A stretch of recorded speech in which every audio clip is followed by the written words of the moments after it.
ਮੁਹਾਲੀ ਵਿੱਚ ਚੱਲ ਰਹੇ ਕੌਮੀ ਇਨਸਾਫ ਮੋਰਚੇ ਵੱਲੋਂ ਪੁਲਿਸ ਨਾਲ ਇੱਕ ਪਾਸੇ ਤੋਂ ਰਸਤਾ ਖੋਲ੍ਹਣ ਨੂੰ ਲੈ ਕੇ ਬਣੀ ਸਹਿਮਤੀ ਤੋਂ ਬਾਅਦ ਹੁਣ ਵਿਵਾਦ ਖੜਾ ਹੋ ਗਿਆ ਹੈ। ਇਨਸਾਫ ਮੋਰਚਾ ਹੀ ਦੋ ਹਿੱਸਿਆਂ ਵਿੱਚ ਵੰਡਿਆ ਹੋਇਆ ਨਜ਼ਰ ਆ ਰਿਹਾ ਹੈ।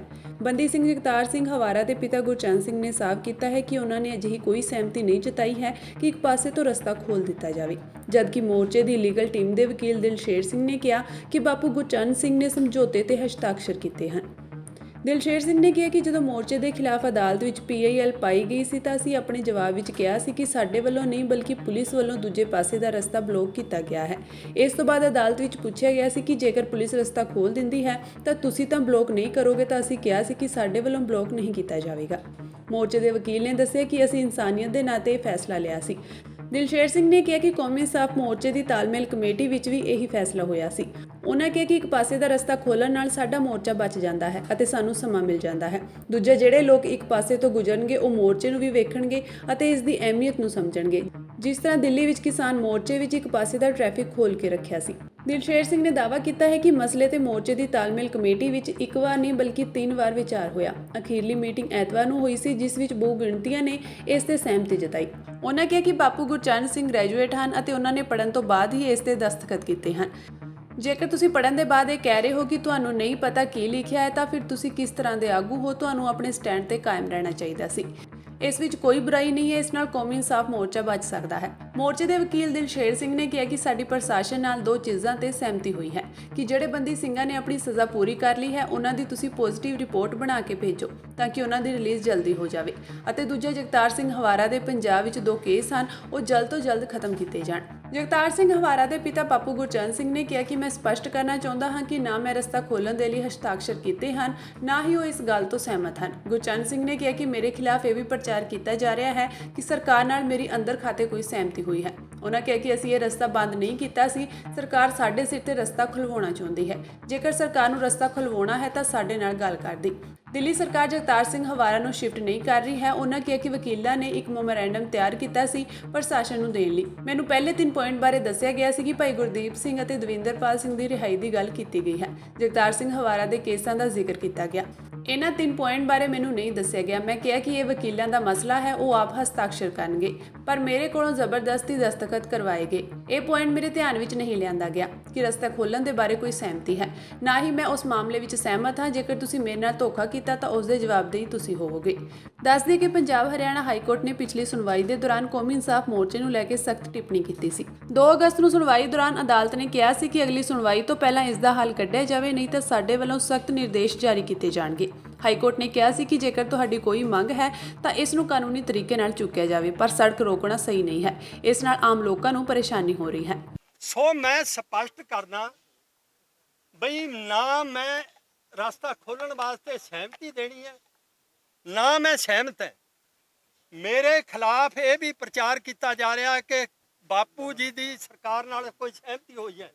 ਮੈਂ ਸਪਸ਼ਟ ਕਰਦਾ ਗੁਰੂ ਨੂੰ ਹਾਜ਼ਰ ਨਾਜ਼ਰ ਜਾਣ ਕੇ ਵੀ ਰਸਤਾ ਖੋਲ੍ਹਣ ਬਾਰੇ ਬਾਪੂ ਦੀ ਕੋਈ ਸਹਿਮਤੀ ਨਹੀਂ।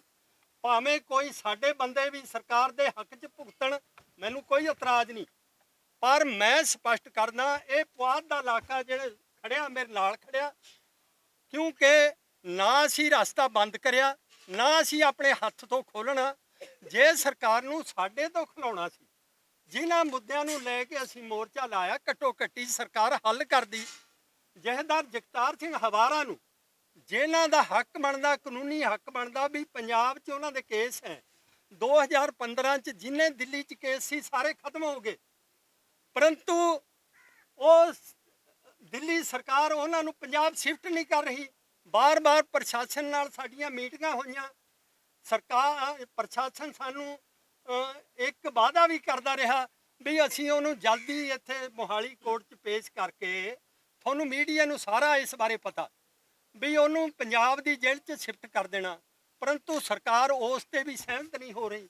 ਸਰਕਾਰ ਵੱਲੋਂ ਸਾਈਨ ਕਰਕੇ ਕਿਹਾ, ਦੇਖੋ ਜਿਹੜਾ ਲਿਖਤੀ ਵਕੀਲਾਂ ਨੇ ਇੱਕ ਮੈਮੋਰੈਂਡਮ ਤਿਆਰ ਕੀਤਾ ਸੀ ਉਹ ਪ੍ਰਸ਼ਾਸਨ ਨੂੰ ਦੇਣ ਵਾਸਤੇ, ਮੈਨੂੰ ਸਿਰਫ 3 ਜਿਹੜੇ ਪਹਿਲੇ ਪੁਆਇੰਟ ਹੈ ਜਿਸ 'ਚ ਭਾਈ ਗੁਰਦੀਪ ਸਿੰਘ ਖਹਿੜਾ ਤੇ ਦਵਿੰਦਰਪਾਲ ਸਿੰਘ ਭੁੱਲਰ ਦੀ ਰਿਹਾਈ ਦੀ ਗੱਲ ਕੀਤੀ ਹੈ, ਉਹਨਾਂ ਨੇ ਜਥੇਦਾਰ ਜਗਤਾਰ ਸਿੰਘ ਦੇ ਕੇਸਾਂ ਦੀ ਗੱਲ ਕੀਤੀ ਹੈ। ਇਹ 3 ਪੁਆਇੰਟ ਜਿਹੜੇ ਮੈਨੂੰ ਦੱਸਿਆ ਗਿਆ, ਮੈਨੂੰ ਮੇਰੇ ਤੋਂ ਮੈਂ ਉੱਥੇ ਮੌਕੇ ਤੇ ਇਹ ਕਿਹਾ ਵੀ ਇਹ ਵਕੀਲਾਂ ਦਾ ਮਸਲਾ, ਵਕੀਲ ਆਪੇ ਸਾਈਨ ਕਰਨਗੇ।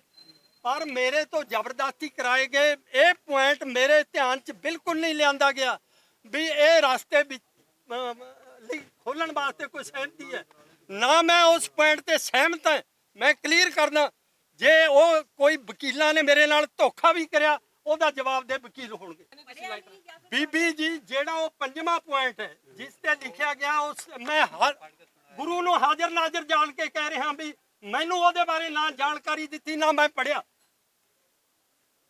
ਮੈਨੂੰ ਮੇਰੇ ਖਿਲਾਫ ਇੱਕ ਪ੍ਰਚਾਰ ਕਰਨ ਵਾਸਤੇ, ਸਾਡੇ ਮੋਰਚੇ ਨੂੰ ਨੁਕਸਾਨ ਕਰਨ ਵਾਸਤੇ ਇਸ ਤਰ੍ਹਾਂ ਦੀਆਂ ਸਰਕਾਰ ਨਾਲ ਮਿਲ ਕੇ ਸਾਜ਼ਿਸ਼ਾਂ ਰਚੀ ਜਾਂਦੀ ਹੋਈ ਤਾਂ ਪੜਿਆ ਨਹੀਂ ਗਿਆ। ਬਿਲਕੁਲ, ਮੈਂ ਬਿਲਕੁਲ ਨਹੀਂ ਪੜਿਆ। ਜੇ ਪੜਿਆ ਹੁੰਦਾ ਮੈਂ ਬਿਲਕੁਲ ਨਹੀਂ ਉਸ ਤੇ ਸਾਈਨ ਕਰਦਾ ਸੀ। ਤੇ ਹੁਣ ਜਿਹੜਾ ਸਰਕਾਰ ਹੱਲ ਕੀ ਨਿਕਲਣਾ? ਦੇਖੋ, ਸਰਕਾਰ ਜੋ ਕਰਦੀ ਹੈ, ਹੱਲ ਸਰਕਾਰ ਸਾਨੂੰ ਇਨਸਾਫ ਦੇਵੇ। ਜਿਹੜੀ ਮੰਗਾਂ ਤੇ ਅਸੀਂ ਮੋਰਚਾ ਲਾਇਆ, ਘੱਟੋ ਘੱਟੀ ਜਥੇਦਾਰ ਜਗਤਾਰ ਸਿੰਘ ਹਵਾਰਾ ਨੂੰ ਪੰਜਾਬ 'ਚ ਸ਼ਿਫਟ ਕੀਤਾ ਜਾਵੇ, ਗੁਰੂ ਗ੍ਰੰਥ ਸਾਹਿਬ ਦੀ ਬੇਅਬਦੀਆਂ ਦਾ ਇਨਸਾਫ ਦਿੱਤਾ ਜਾਵੇ, ਸਖਤ ਕਾਨੂੰਨ ਬਣਾਏ ਜਾਣ ਜਿਹੜਾ ਬੇਅਬਦੀਆਂ ਕਰਦਾ। ਇਹ ਸਾਨੂੰ ਲੋਕਾਂ ਦੇ ਉੱਤੇ ਸਿੱਟ ਰਿਹਾ। ਦੇਖੋ, ਮੀਡੀਆ ਨੂੰ ਸਾਰਾ ਪਤਾ ਵੀ ਜਦ ਕਿਸਾਨ ਜਿਹੜੇ ਬਿੱਲ ਸੀ ਉਹਨਾਂ ਵਿਰੋਧੀ ਇੱਕ ਸੰਘਰਸ਼ ਚੱਲਿਆ, ਉਹ ਮੋਰਚਾ ਲੱਗਿਆ ਦਿੱਲੀ ਦੀ 3 ਸੜਕਾਂ ਤੇ। ਜਿਹੜਾ ਸ਼ੇਰ ਸਾਹਿਬ ਸੂਰੀ ਮਾਰਗ ਹੈ, ਹਾਈਵੇ ਹੈ, ਉਹ ਸਿੰਘੂ ਬਾਰਡਰ ਤੇ 1.25 ਸਾਲ ਬੰਦ ਰਿਹਾ। ਦੱਸੋ, ਉਹ ਲੋਕਾਂ ਦਾ ਰਸਤਾ ਨਹੀਂ ਸੀ? ਜੇ ਵਾਕਈ ਸਰਕਾਰ ਇਸ ਗੱਲ ਨੂੰ ਚਾਹੁੰਦੀ ਹੈ, ਘੱਟੋ ਘੱਟੀ ਜਿਹੜੇ ਇੱਥੇ ਲੱਖਾਂ ਬੰਦਾ 8 ਮਹੀਨੇ ਤੋਂ ਰੋਲ ਰਿਹਾ, ਉਹਨਾਂ ਦੀ ਵੀ ਭਾਵਨਾਵਾਂ ਦੀ ਕਦਰ ਕਰਨੀ ਚਾਹੀਦੀ ਸਰਕਾਰ। ਵਕੀਲਾਂ ਨੇ ਅਜਿਹਾ ਕਿਉਂ ਕੀਤਾ? ਕਿਉਂ ਉਹਨਾਂ ਨੇ ਧੋਖੇ ਨਾਲ? ਦੇਖੋ, ਮੈਂ ਉਹਦੇ ਬਾਰੇ ਕੁਝ ਨਹੀਂ ਕਹਿ ਸਕਦਾ, ਉਹ ਉਹਨਾਂ ਦਾ ਮਸਲਾ, ਉਸ ਪਾਸੇ ਉਹ ਜਵਾਬ ਦੇ। ਰਸਤਾ ਖੁੱਲੀ ਜਾਣ ਦਾ ਵਿਰੋਧ ਕਰੋਗੇ? ਮਤਲਬ ਮੋਰਚਾ ਦੇਖੋ, ਮੈਂ ਸ਼ਾਂਤਮਈ, ਦੇਖੋ ਵਿਰੋਧ ਕਰਤੇ ਹੁਣ ਤੁਹਾਡੇ ਸਾਹਮਣੇ ਸਭ ਤੋਂ ਵੱਡਾ ਜਿਹੜਾ ਉਹ ਹੈ ਵੀ ਮੇਰਾ ਵਿਰੋਧ ਹੈ। ਮੈਂ ਦਿਲੋਂ ਨਹੀਂ ਚਾਹੁੰਦਾ ਜਦੋਂ ਤੱਕ ਸਰਕਾਰ ਸਾਡੀਆਂ ਮੰਗਾਂ ਨਹੀਂ ਮੰਨਦੀਆਂ। ਜੇ ਸਰਕਾਰ ਮੰਗਾਂ ਮੰਨਦੀ, ਅਸੀਂ ਆਪ ਖੋਲਣ ਨੂੰ ਤਿਆਰ ਹੈ, ਇੱਥੇ ਤੋਂ ਸਾਰਾ ਕੁਝ ਚੱਕਣ। ਤਾਲਮੇਲ ਕਮੇਟੀ ਦੀ ਮੀਟਿੰਗ ਹੋਈ ਆ, ਉਹਦੇ 'ਚ ਮੈਜੋਰਿਟੀ ਫੈਸਲਾ ਇਹ ਸੀ ਕਿ ਅਸੀਂ ਮੋਰਚੇ ਨੂੰ ਬਚਾਉਣਾ ਹੈ।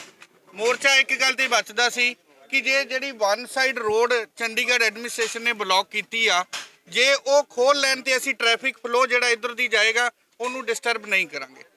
ਸਾਡੇ ਕੋ ਵਕੀਲ ਦੇ ਤੌਰ ਤੇ ਲੀਗਲ ਓਪੀਨੀਅਨ ਲੈ ਕੇ ਇਹ ਫੈਸਲਾ ਅਸੀਂ ਡਿਸਾਈਡ ਕੀਤਾ ਸਾਰਿਆਂ ਨੇ, ਤਾਲਮੇਲ ਕਮੇਟੀ ਨੇ, ਕਿ ਸਾਨੂੰ ਇੱਕ ਸਾਈਡ ਖੋਲ ਦੇਣੀ ਚਾਹੀਦੀ ਆ, ਬਜਾਏ ਇਹਦੇ ਕਿ ਐਡਮਿਨਿਸਟ੍ਰੇਸ਼ਨ ਫੋਰਸ ਯੂਜ਼ ਕਰੇ ਤੇ ਸਾਰਾ ਮੋਰਚਾ ਚੁੱਕ ਦੇ। ਇੱਕ ਰਾਈਡ ਖੋਲਣ ਦਾ ਸਾਡਾ ਫੈਸਲਾ ਤਾਲਮੇਲ ਕਮੇਟੀ 'ਚ ਹੋ ਗਿਆ ਸੀ। ਉਸ ਤੋਂ ਬਾਅਦ ਐਡਮਿਨਿਸਟ੍ਰੇਸ਼ਨ ਨੇ ਸਾਨੂੰ ਨੋਟਿਸ ਭੇਜਿਆ ਮੀਟਿੰਗ ਕਰਨ ਵਾਸਤੇ। ਉਸ ਮੀਟਿੰਗ ਦੇ ਵਿੱਚ ਅਸੀਂ ਸਰਦਾਰ ਬਾਪੂ ਗੁਰਚਰਨ ਸਿੰਘ ਜੀ, ਅਮਰ ਸਿੰਘ ਚਾਲ ਜੀ, ਜਸਵਿੰਦਰ ਸਿੰਘ ਰਾਜਪੁਰਾ, ਗੁਰਸ਼ਰਨ ਸਿੰਘ ਢਾਲੀਵਾਲ ਤੇ ਮੈਂ ਖੁਦ ਉਸ ਮੀਟਿੰਗ 'ਚ ਹਾਜ਼ਰ ਹਾਂ। ਦੇਖੋ, ਜਿੱਥੇ ਤੇ ਬਹੁਤ ਜ਼ਿਆਦੀ ਨੈਸੈਸਿਟੀ ਹੈ ਕਿਸੇ ਚੀਜ਼ ਨੂੰ ਰਿਮੂਵ ਕਰਨ ਦੀ, ਜਿੱਦਾਂ ਕਿ ਇਹ ਤੇ ਬਿਲਕੁਲ ਜ਼ਿਆਦਾ ਅੱਗੇ ਆਏ ਹੋਏ ਸੀ, ਇਸ ਕਰਕੇ ਇਹ ਬਾਬਾ ਜੀ ਦੀ ਆਪਣੀ ਵੀ ਸਹਿਮਤੀ ਸੀ ਕਿ ਆਪਾਂ ਰੋਡ ਜੇ ਚਲਾਉਣਾ ਹੈ ਤੇ ਮਾੜਾ ਮੋਟਾ ਫਲੋ ਤੇ ਦੇਵਾਂਗੇ, ਇਸ ਕਰਕੇ ਇਹਨੂੰ ਰਿਮੂਵ ਕੀਤਾ ਜਾ ਰਿਹਾ। ਜਿੱਥੇ ਨਹੀਂ ਲੋੜ ਹੋਏਗੀ ਉੱਥੇ ਨਹੀਂ ਰਿਮੂਵ ਕੀਤਾ ਜਾਏਗਾ। ਸਪੀਡ ਨੂੰ ਕੰਟਰੋਲ ਕਰਨ ਲਈ ਬੈਰੀਕੇਟਿੰਗ ਕੀਤੀ ਜਾਏਗੀ। ਇਹ ਜਿਹੜਾ ਡਿਸੀਜਨ ਆ ਮੈਜੋਰਿਟੀ ਨੇ ਲਿਆ ਹੈ, ਬਾਪੂ ਜੀ ਦੇ ਦਸਤਖਤ ਨੇ, ਬਾਪੂ ਜੀ ਨੇ ਪੜ੍ਹੇ ਸੀ। ਬਾਪੂ ਜੀ ਇੱਥੇ ਥਾਂ ਤੇ ਬਾਪੂ ਜੀ ਗ੍ਰੈਜੂਏਟ ਨੇ, ਬਾਪੂ ਜੀ ਸਾਰਾ ਪੜ੍ਹ ਲੈਂਦੇ ਨੇ।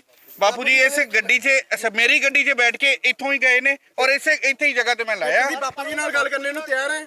ਤਿਆਰ ਹੈ ਸੀ ਤੇ ਹਾਂ ਤਿਆਰ ਹੈ। ਉਹ ਕੋਈ ਨਹੀਂ, ਅਸੀਂ ਸਾਡੇ ਕੋਲ ਹੈਗੇ ਦਸਤਖਤ ਹੈਗੇ। ਮੈਂ ਗੱਲ ਕਰਾਂਗੇ। ਹਾਂ, ਬੁਲਾ ਲਓ, ਇੱਥੇ ਬੁਲਾ ਲਓ। ਉਹਨਾਂ ਨੇ ਮੈਨੂੰ ਕਿਹਾ, ਕਹਿੰਦੇ ਮੈਂ ਪੜਿਆ ਨਹੀਂ, ਕਹਿੰਦਾ ਸੈਨ 4 ਪੁਆਇੰਟ ਪੜੇ ਨੇ। ਇਹ ਵੀ ਗੱਲ ਸੁਣ ਲਓ, ਜਿਹੜਾ ਬੰਦਾ ਬਗੈਰ ਪੜੇ ਦਸਤਖਤ ਕਰ ਦੂਗਾ ਉਹ ਕਿੰਨੀ ਕੁ ਸਿਆਣੀ ਗੱਲ।